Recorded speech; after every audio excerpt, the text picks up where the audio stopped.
Thank you, John and our mighty small choir. Welcome to the Unitarian Universalist Congregation of Fort Myers, both in person and on Zoom. If you are looking for a congregation that encourages a commitment to your personal faith and seeking a place that will accommodate you and your family in a space of diversity and inclusion, then look no further. We are in the process of renewing our Welcoming Congregation certification. The Welcoming Congregation program is a volunteer program for congregations that want to take intentional steps to be more welcoming and inclusive of people of all sexual orientations and gender identities. We want to create a safe space for everyone to be their authentic self. Be you. Love whoever you want to love, be cis or transgender, be gay, straight, bi, queer, questioning, intersex, asexual, and sexual identities, including pansexual and two-spirit. We love all of you. Our mission is to love, grow, and serve. My name is Jennifer Grant, and I am your worship associate this morning. I share the pulpit with Reverend Sue and our musical director, John Dalton, our organist, Jeff Letts, and our small but mighty choir, who's always looking for new voices. As always, I want to extend gratitude to our fabulous tech team who make all of this possible. There is a lot of behind-the-scenes work that you cannot see to create a blended live and Zoom service. It is good to be with you today. And do we have any guests or visitors with us today? Welcome, welcome, welcome. We invite you, if you haven't done so already, to complete a connection card. Hopefully you picked one up with you in your way into the sanctuary. And of course, if you're joining us virtually, please find a connection card in the chat box. The most important gift you can give us is a chance to get to know you. Members may also use this card for a change in contact information or a caring concern you want our pastoral care associates or Reverend Sue to address. For those of you joining us on Zoom, we ask that you please keep your microphones muted and refrain from sending chat messages unless asked to do so. And now, let our service begin. Everyone in person and on Zoom. Life, every now and then, becomes literature. Long enough to be what we best remember, and often enough so that what we eventually come to mean by life are those moments when life, instead of going sideways, backwards, forward, or nowhere at all, lines out straight, tense and inevitable, with a complication and a climax, and given some luck, a resolution, as if life had been made and not just happened. And please rise in body or spirit as we light our chalice and state our covenant and sing our opening hymn. We light this chalice, symbol of our faith, to honor the stories that shape us. Stories connect us to one another, teaching us empathy and compassion. They hold the wisdom of our ancestors and the dreams of our future. As the flame of this chalice glows, may we be reminded of the tales that have been told and those yet to unfold. Let us listen with open hearts and minds, embracing the diverse narratives that enrich our shared journey. May the light of this chalice guide us in creating and sharing stories that inspire love, justice, and peace. Please join me in our covenant. Love is the spirit of this congregation, and service its law. This is our great covenant, to dwell together in peace, to seek the truth in love, and to help one another. Please join me in singing our opening hymn, number 347 in the gray hymnal. The words will also be projected on the screen.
Our reading this morning is by Alice Munro from her work entitled Selected Stories. A story is not like a road to follow. It's more like a house.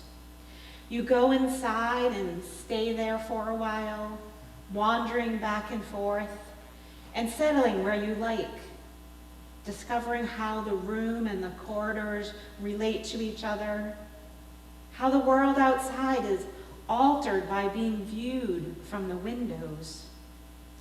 And you, the visitor, or the reader, or the listener, are altered. You're altered as well, just by being in the enclosed space of the story. Whether it is ample and easy, or full of crooked turns, or sparsely or opulently furnished. You can go back in again and again, and the house, the story, always contains more than you saw the last time. It also has a sturdy sense of itself, of being built out of its own necessity, not just to shelter or beguile you.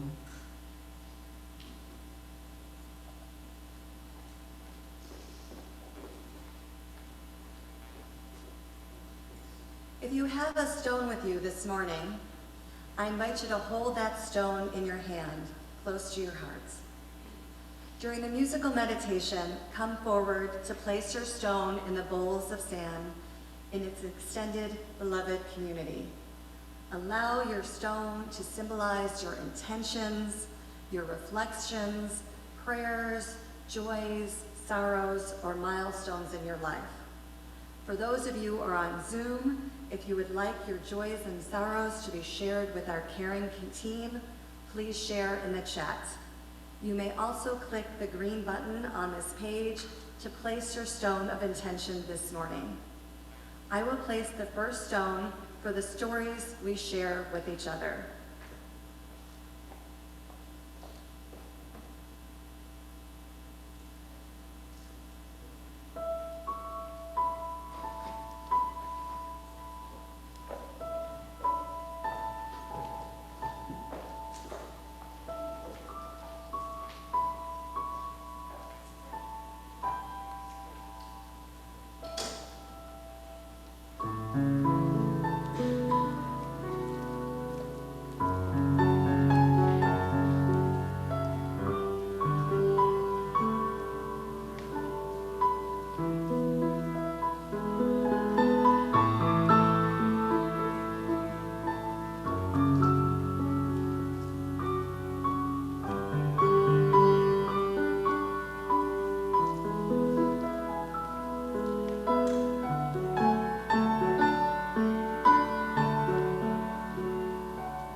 I'd like to place 2 special stones this morning. One for the Carville family, who's been here, I think, for more than 20 years. They'll be moving to Orlando, and so we're both happy and sad for their future and that we'll miss them.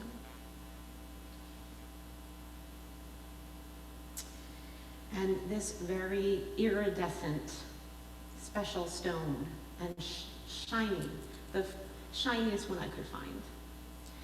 I need your help to send a very special message of love to Judy Burgett. She's in the last moments of her life, and I think she's still able to watch this morning. I was with her till 10 o'clock last night, and she finally gave me permission to share a stone for her. And so I'm hoping that all of you can make the heart. Can you do that? So that we can send our love, and the amazing tech team is going to show all of you. We love you, Judy.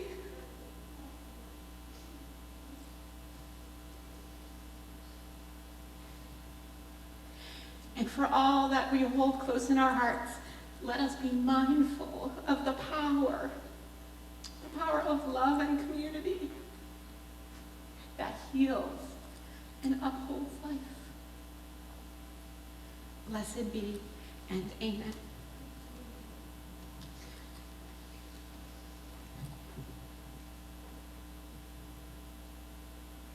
Please join me in the spirit of prayer and meditation.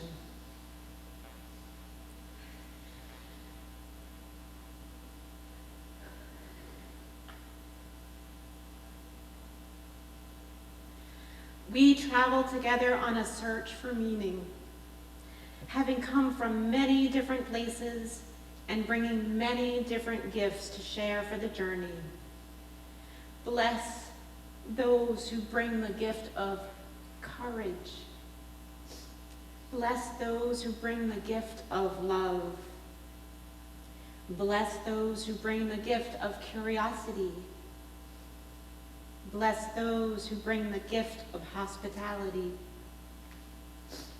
Bless those who think they bring no gifts at all, for they bring the greatest gifts of all. Bless those who help us see our own gifts. Blessed are we who can journey together and live the stories of our lives. Blessed be, and amen. I'd invite you to stay seated and sing with me our reflective hymn. It's number 1002 in the teal hymnal, Comfort Me.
to talk about one of the most profound and timeless elements of the human experience: story. From the earliest days of our existence, stories have been the threads that weave the fabric of our lives. They captivate our imaginations. They stir our emotions. They transmit wisdom across generations. Yet amidst their enchanting narratives, there lies a deeper power and a danger.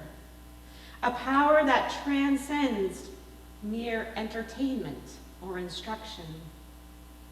Today we will look at the transformative power of stories and the danger of what you will learn to know as the single story. What do I mean by this? Consider for a moment the stories we encounter every day. Those whispered in corridors, those shared around the dinner table, those projected on screens, large and small. Each story in its own right holds fragments of truth, a glimpse, perhaps, into the perspective or experience. Yet when we cling to a single story as the definitive and only narrative, we risk oversimplification, distortion, even injustice. So today we're going to listen to someone who speaks much more eloquently than I about this topic. An excerpt from a TED Talk. And if you'd like to watch the full video, you can Google "Danger of a Single Story." Here is the voice of Chimamanda Adichie.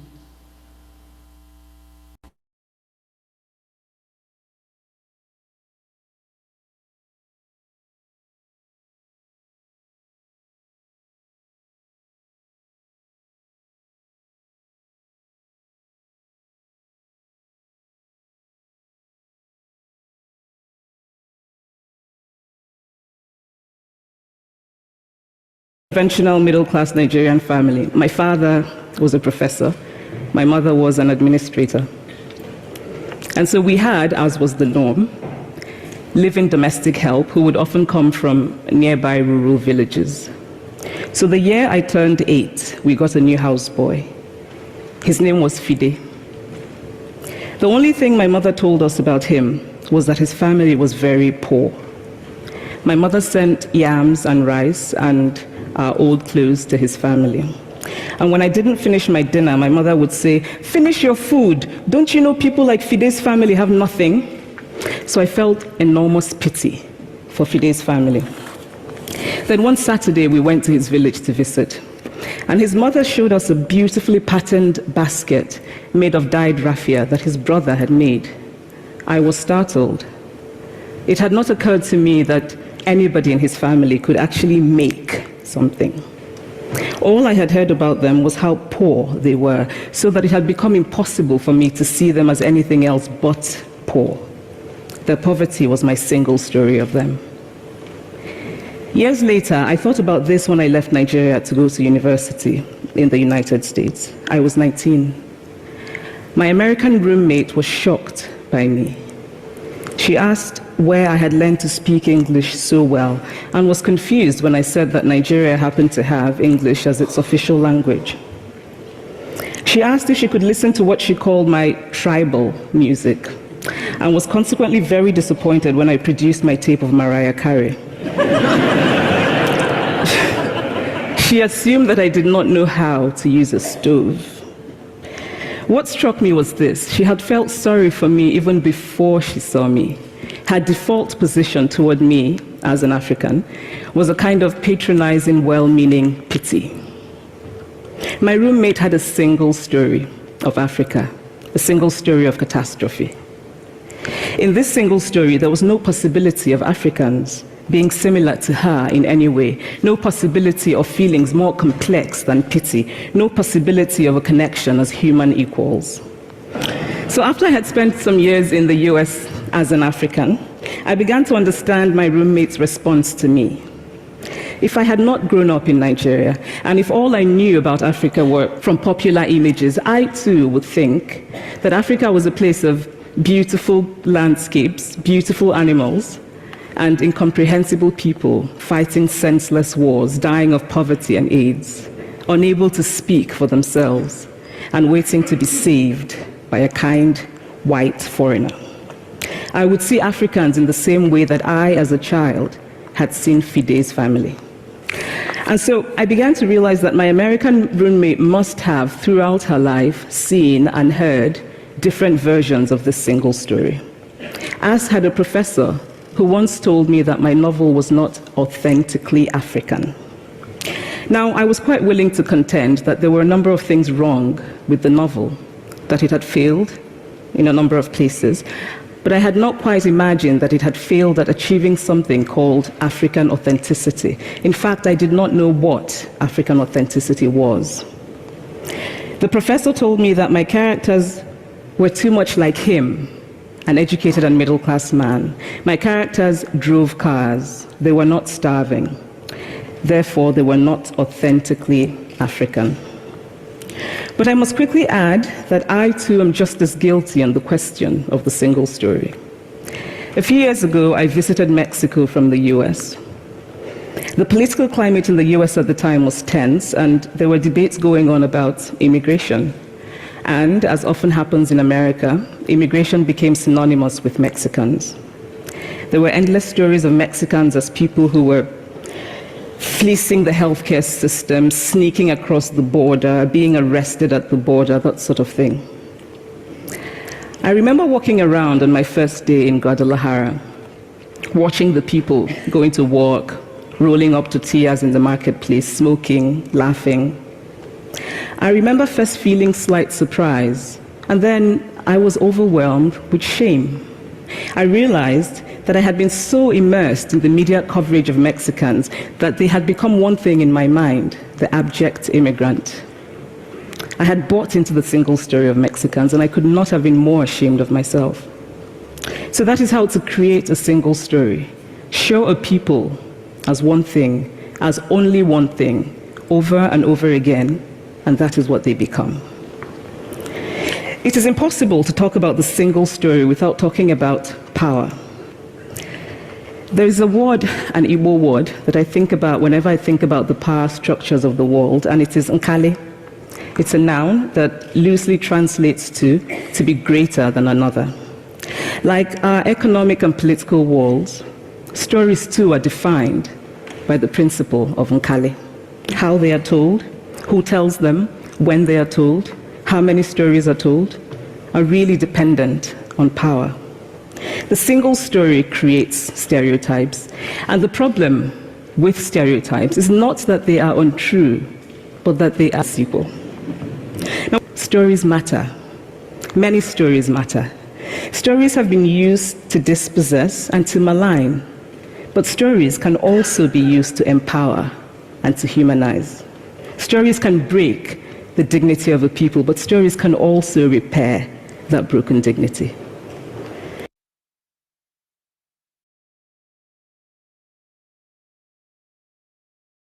Have shaped our understandings of individuals or of communities, of cultures that are different from our own. How often have we allowed a single story to define an entire people?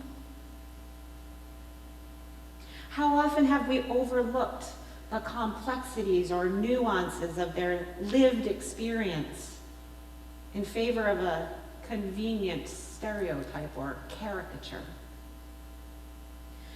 The danger of a single story lies in its ability to dehumanize, to strip away the richness of individual lives, reduce them to a narrow, often distorted portrayal. And the danger doesn't actually stop there, because when we accept a single story without question, we limit our capacity for empathy, for understanding. We close ourselves off to the myriad of perspectives and truths that exist beyond the confines of that single narrative. In so doing, we create barriers between ourselves and others, hindering the possibility of a genuine connection or even a reconciliation. I want you to actually take a moment to think about when this has happened to you, or perhaps when you have participated in judging someone based on only a single story. I have two examples that came to mind really quickly as I charged myself with thinking. One of them was an observation. Ulysses and I were watching the Netflix video, The Crown, and it came up in one of the scenes that the Queen's grandson was helping her with their television. And they were flipping through the channels and came across the show Dallas. And Ulysses said, "Oh, I remember Dallas. I used to watch Dallas in Costa Rica." And I said, "Funny, I had an experience with Dallas. I was in Taiwan. I was in the center of Taiwan. There was no English. There were not even letters, only symbols, nothing. I couldn't find a bathroom. It was impossible. And yet on the television, in a little tiny restaurant, which was 2 tables in the front of someone's apartment, there was Dallas on the television. And that was the single story that these rural Taiwanese had of people from the United States. That was their single story. I was in the tax collector's office this week for way longer than anyone should be in the tax collector's office. And by the way, the cost to buy and register a car here is impressive. But that's not what my single story is, although, because I think that's the collective story, actually. We were in line, and there was a young man at the window trying to communicate with the clerk. He had no English. The clerk was amazingly patient. She was beautiful in her way of interacting. She figured out he was from Haiti and he needed French Creole. And she shouted to the room, "Is anyone here? Can anyone here speak French Creole?" No one could. So they worked their phones and they Google translated, and it took way longer than most people would take at the window to check in. And there was a gentleman standing in the other line, the line that says without appointment, which means you wait even longer. And this man was angry. He was angry and indignant, and he said out loud to the whole group with expletives. He said, "How effing whatever this guy is to be here. If he doesn't know English, he doesn't deserve to get a license. He shouldn't be in the..." I mean, he just went on and on. And my response to him was not how arrogant or how stupid or how whatever the words he used was. I said, how brave to be coming to another country, emerging from what is likely a war and a situation that we could not even imagine living in. To stand in a line in front of a person and not be able to communicate because he knows his only path to get a job, and I know this because it's impossible to get a job if you don't have a driver's license, right? His only path is, and he has to take a test and a road test and who knows what else. And I thought, how brave. But that gentleman had one single story. He knew nothing about this young man's life.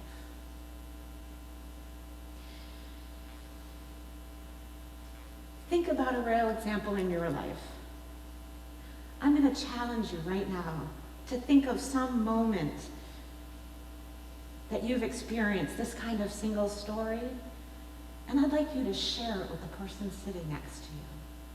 I would like you to tell your snippet of a story, of when you've experienced being the victim of a single story, or when perhaps you participated in judging someone, or perhaps you've seen it on television or witnessed it in the tax collector's office.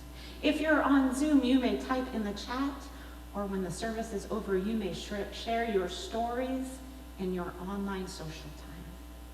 So please, just take 3 or 4 minutes and share with someone who's near you your experience of a single story.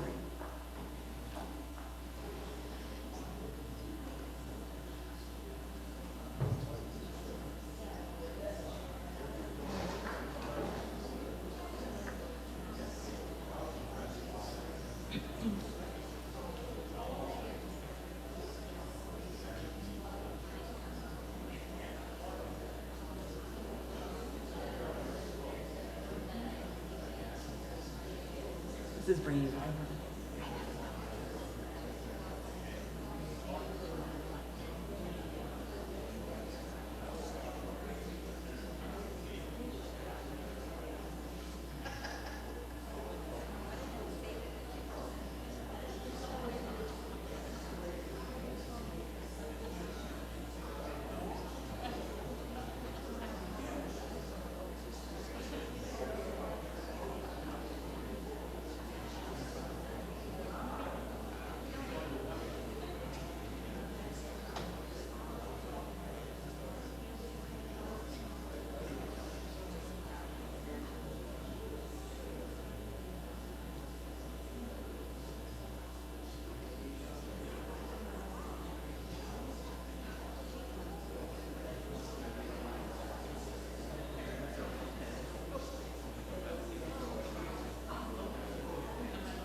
As people of faith,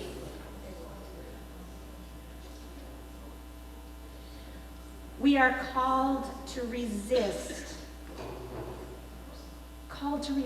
the allure of a single story, and instead embrace the complexity. Remember, I can't go a week without saying it. It's complicated. Embrace the complexity of the human experience. We are called to seek out diverse voices, to listen with humility and compassion. Recognize, as our first principle says, the inherent dignity and worth of all people. Only then can we begin to unravel the tangled web of prejudice and misconception, those things that divide us.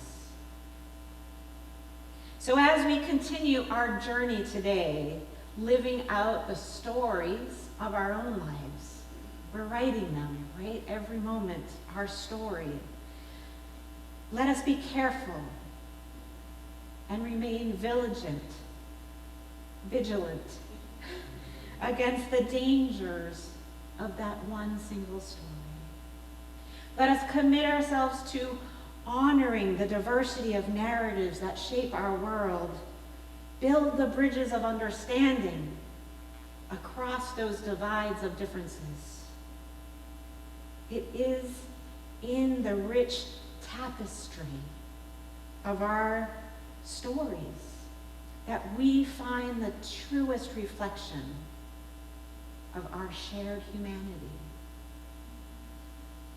And what else is there? Blessed be and amen. As a welcoming congregation, we often mark special days designated to lift up our LGBTQ+ siblings. International Day Against Homophobia, Biphobia, and Transphobia is observed on May 17th and aims to coordinate international events that raise awareness of the LGBTQ+ rights violations that exist in the world today. One of the goals of May 17th is to create a day that can be visible at the global level without necessarily needing to conform to some specific type of action.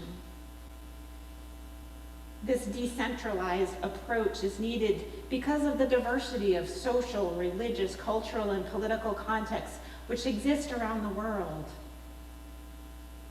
So this day leads to a variety of events along the continuum from small to grand, towards celebrating this day that lifts up the International Day Against Homophobia. Marking these days helps us raise awareness. It's only one small step of the many that help us live out our welcoming congregation. Another way is to partner and support organizations who are doing amazing work in the community. So in this spirit, I would like to introduce Matthew McWatters from our sharing partner organization, Visuality. He's going to spend a couple of minutes sharing a story.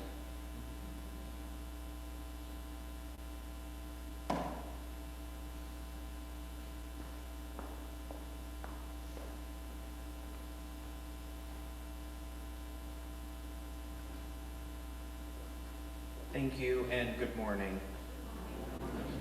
I'm not going to do that thing where I force you all to say good morning to me, but louder. Don't worry. My name is Matthew McWatters, and I'm a member of the board of directors for an organization called Visuality. Now, we have a very simple mission in that we are trying to eradicate discrimination on the basis of gender, identity, and sexual orientation. It sounds simple, but it's incredibly difficult. To that end, we have a community center in downtown Fort Myers, the only one of its kind, an LGBTQ+ community center. We offer services to people who need it from all walks of life, and we have different peer support groups that are geared towards providing support, both emotional and mental, to reduce isolation, to reduce people feeling like they are the subject of discrimination. So our programs are, we have a bereavement group for people who are grieving. We have a group for women who are coming out later in life. We have a group for people who are transgender. We have a youth group for LGBTQ+ people. And I really want to thank Reverend Sue and Jennifer for inviting us here today, and I really appreciate the welcome and the love that I have received from being part of this congregation just for this very day. So I want to thank you all very much.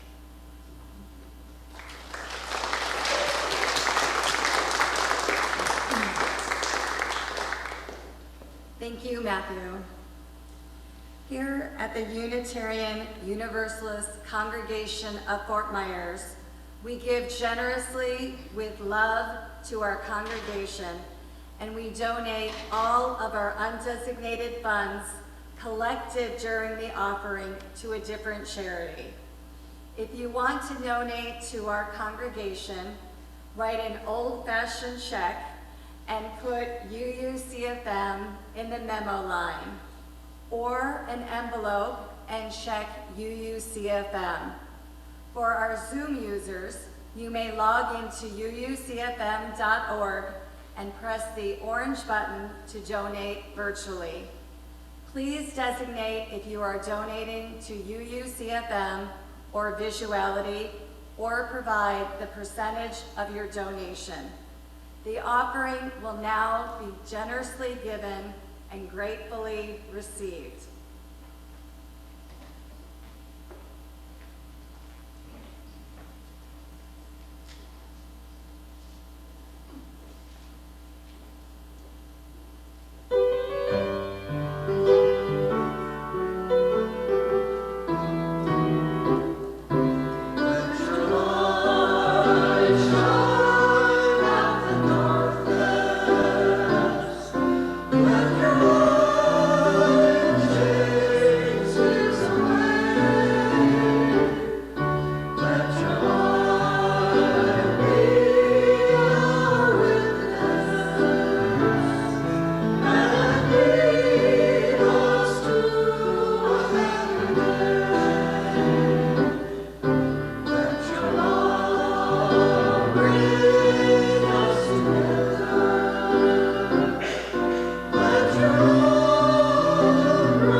body or spirit as we say together our words of gratitude.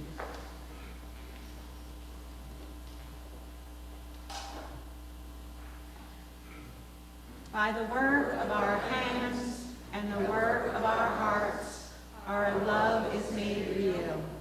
May we be grateful for all that is given and grateful for all that is shared.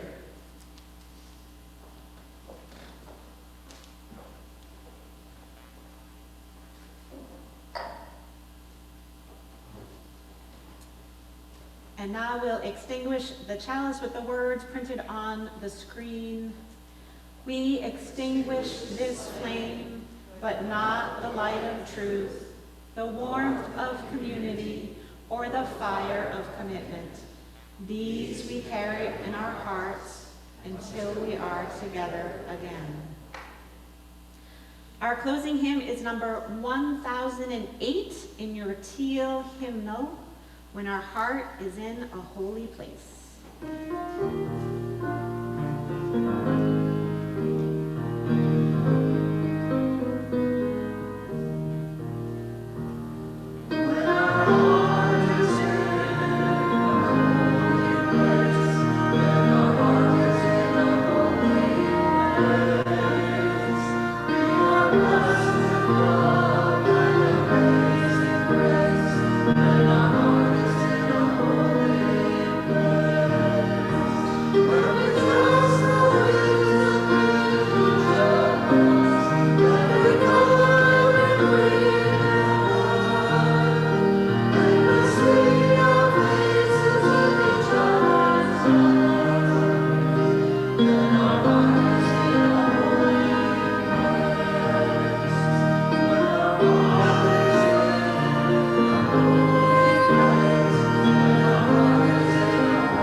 I'm sure I'm probably the only minister that gets to quote Gilda Radner for the closing words.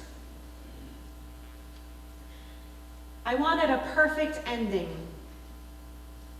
Now I've learned the hard way that some poems don't rhyme and some stories don't have a clear beginning, middle, and end.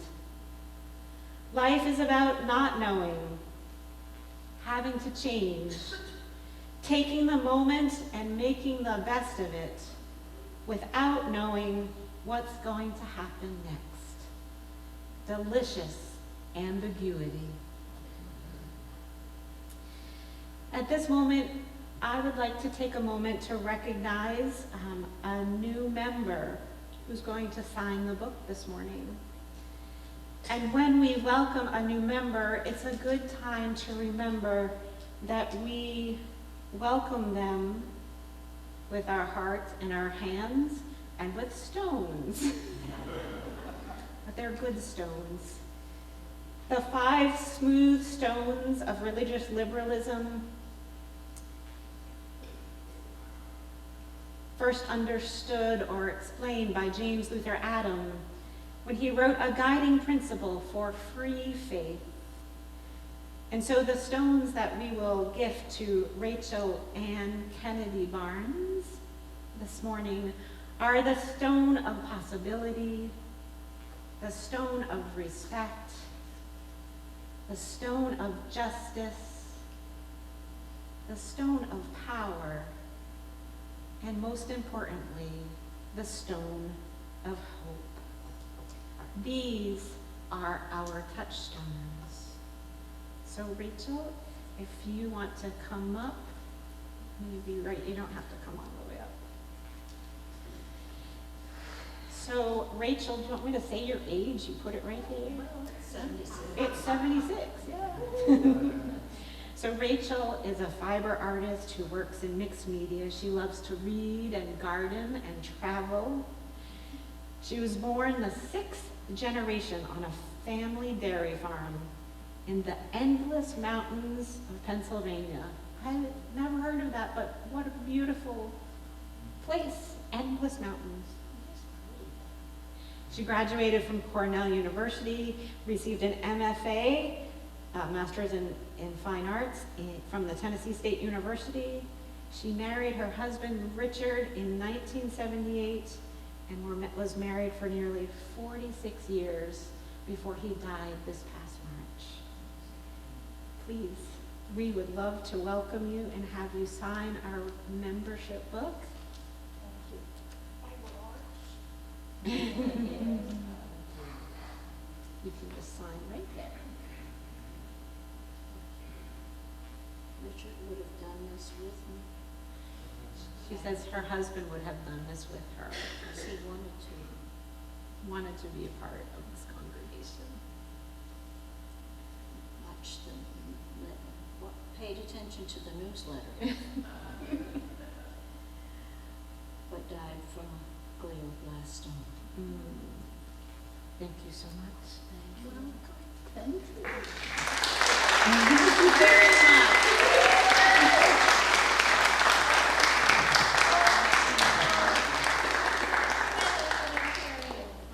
For a long time, just not here in these environs, but I have visited at different times. And when my husband and I were going to come, he got sick. And for 6 months, we spent dealing with a brain tumor. And so now I'm here in his spirit as well. And I want to thank all my family for coming.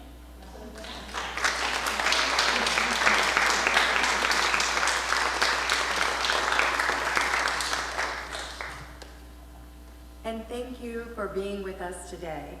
Please join us in Hobart Hall after the service for a potluck. Please feel free to exit the service during the postlude. For those of you on Zoom, please feel free to chat after the service. Go in peace.